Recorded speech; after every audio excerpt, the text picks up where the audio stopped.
What's up, guys? Tech Ninja 81. This is gonna be a quick one. This that's a fail.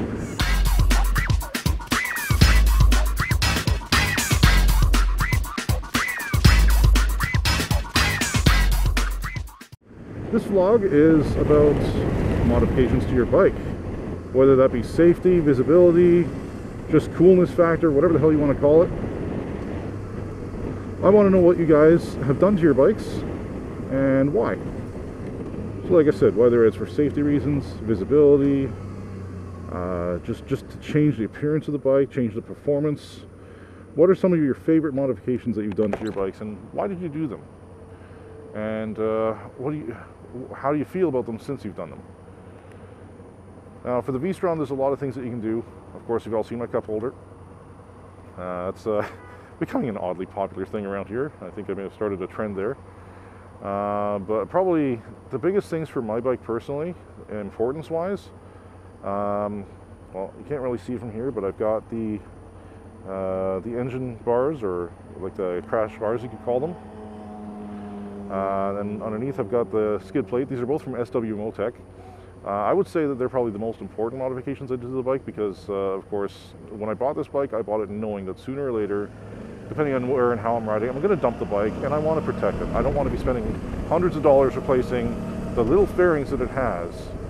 Because I learned that lesson from when I had my 250. I didn't put the frame sliders on it until it was after the fact, and I had a very low speed, like not even a dangerous drop at all, but just a low speed drop, and it actually caused a fair bit of damage.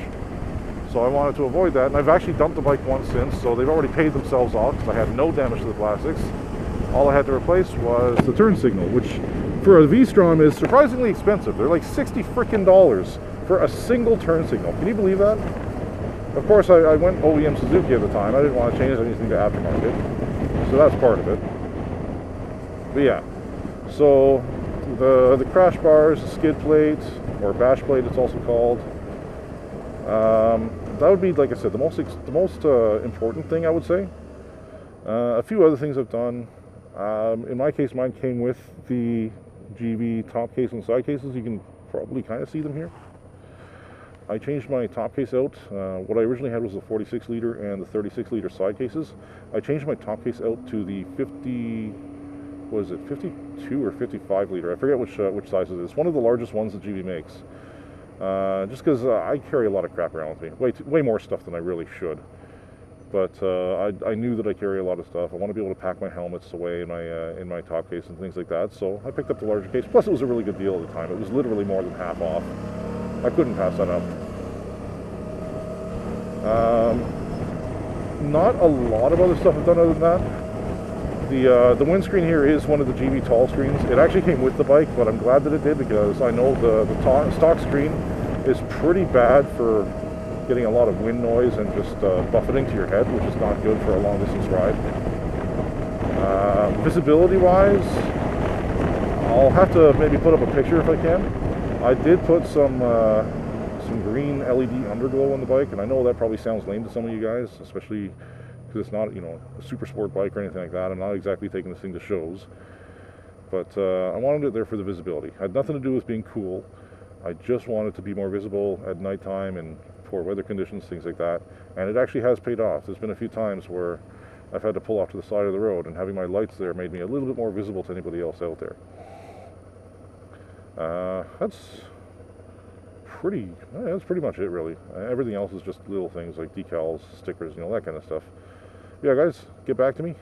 Post up in the comments below, or send me a video response. Like I said, I love getting those. Let me know what you've done or what you're going to do for your bike and how you feel about it since doing so, if you have. And hey, if you have any other ideas, other popular modifications. Oh, you know, I just thought of one that I did miss. I have the I think it's called the Super Race Fork Brace, which was another definitely important upgrade for my bike. It actually stabilizes the front end. Really good for stuff like these tar snakes and bumps in the road and crap like that. Anyways, getting back to it, guys, if you have anything that you've done on your bike, let me know. I look forward to hearing back from you. And if you like it, click the like button, share, subscribe. In the meantime, that's it for me. Tech Ninja 81 out. Ride safe and ride smart. Let's park right next to this fucking hearse. What the fuck? What is this thing?